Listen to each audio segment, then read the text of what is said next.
EFI adalah singkatan dari Electronic Fuel Injection, merupakan sebuah sistem pengkabutan bahan bakar dengan cara diinjeksikan ke ruang bakar menggunakan injektor.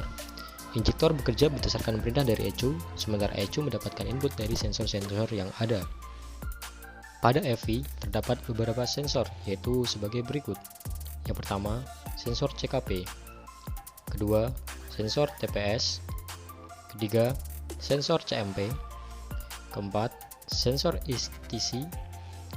Kelima, EATS.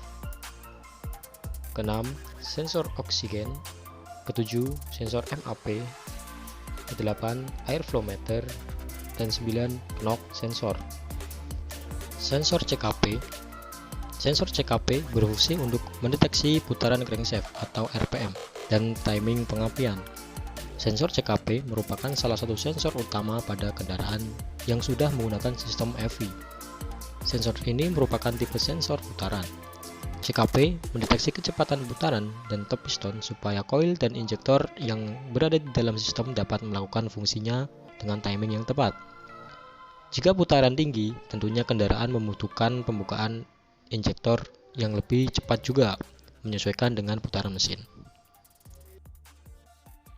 Sensor TPS atau Throttle Position Sensor.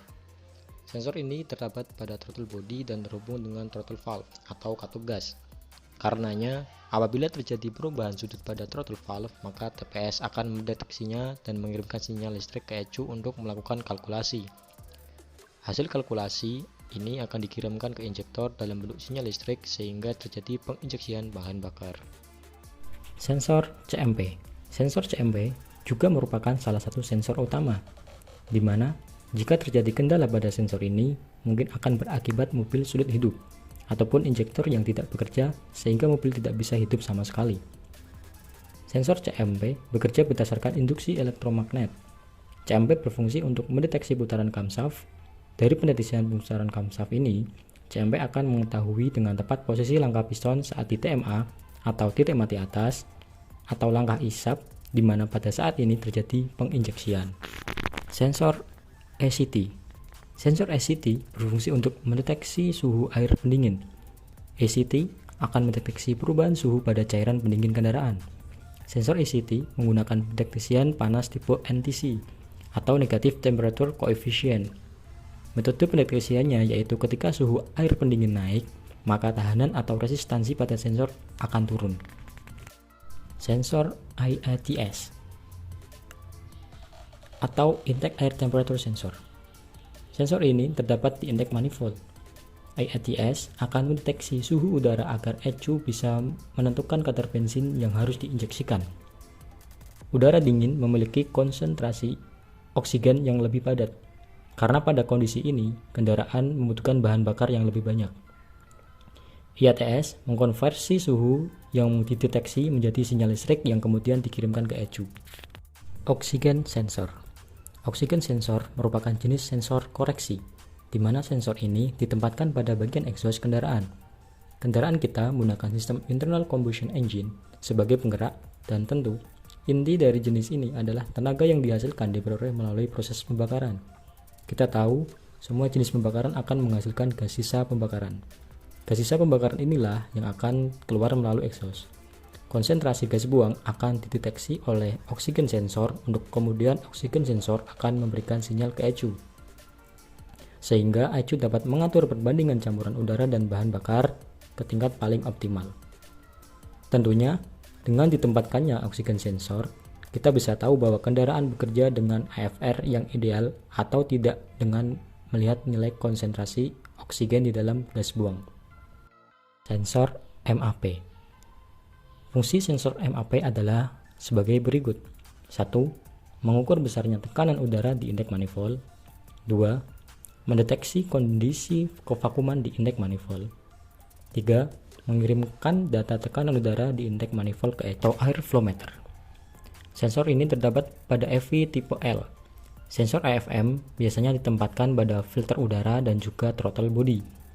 Sensor AFM memiliki dua metode pendeteksian, yaitu pendeteksian langsung dan tidak langsung.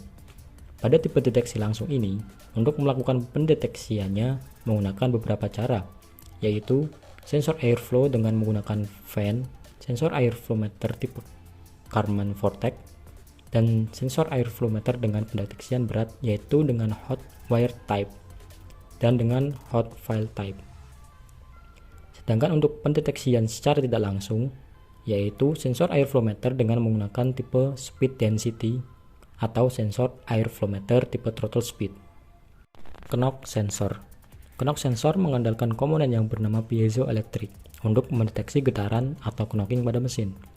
Bagaimana ketukan ini bisa terjadi? Ini erat hubungannya dengan kesempurnaan pembakaran. Idealnya, pada motor pembakaran dalam, pembakaran akan terjadi setelah bahan bakar dikompresikan dan beberapa derajat sebelum TMA, busi akan memercikan bunga api. Namun, pada kondisi tertentu, bisa karena adanya modifikasi ataupun penggunaan bahan bakar yang tidak sesuai pembakaran dan pembakaran tidak tepat pada waktunya, terjadi pre-ignition. Pre-ignition inilah yang akan membuat suara ketukan atau detonasi, menggetarkan dinding silinder, dan bahkan suara ketukan bisa kita dengar oleh telinga. Cara kerja throttle body saat putaran rendah. Pada saat putaran mesin masih rendah atau suhu mesin sudah mencapai suhu kerjanya, ECU atau ECM akan mengontrol dan memberikan tegangan listrik ke injektor hanya sebentar saja, karena jumlah udara yang dideteksi oleh MAP sensor dan throttle posisi sensor masih sedikit. Posisi katup gas pada throttle body masih menutup pada saat putaran stasioner atau langsam. Oleh karena itu, aliran udara dideteksi dari saluran khusus untuk saluran stasioner. Berdasarkan informasi dari MAP sensor dan throttle position sensor tersebut, ECU atau ECM akan memberikan tegangan listrik kepada solenoid injektor untuk menyemprotkan bahan bakar. Lamanya penyemprotan atau penginjeksian hanya beberapa derajat angle saja karena bahan bakar yang dibutuhkan masih sedikit. Putaran menengah. Pada saat putaran mesin sedikit dinaikkan, namun masih termasuk ke dalam putaran rendah, tekanan udara dideteksi oleh MAP sensor akan menjadi lebih tinggi dibandingkan saat putaran stasioner. Naiknya tekanan udara yang masuk mengindikasikan bahwa jumlah udara yang masuk lebih banyak. Berdasarkan informasi yang diperoleh oleh MAP sensor tersebut, ECU akan memberikan tegangan listrik sedikit lebih lama dibandingkan saat putaran stasioner. Putaran tinggi. Pada saat mesin posisi putaran tinggi, katup throttle terbuka penuh sehingga udara masuk melalui katup throttle dengan jumlah yang banyak. Banyaknya udara yang masuk membuat tekanan pada intake manifold naik sehingga MAP mengirimkan sinyal ke ECU untuk menambah bahan bakar yang disemprotkan oleh injektor.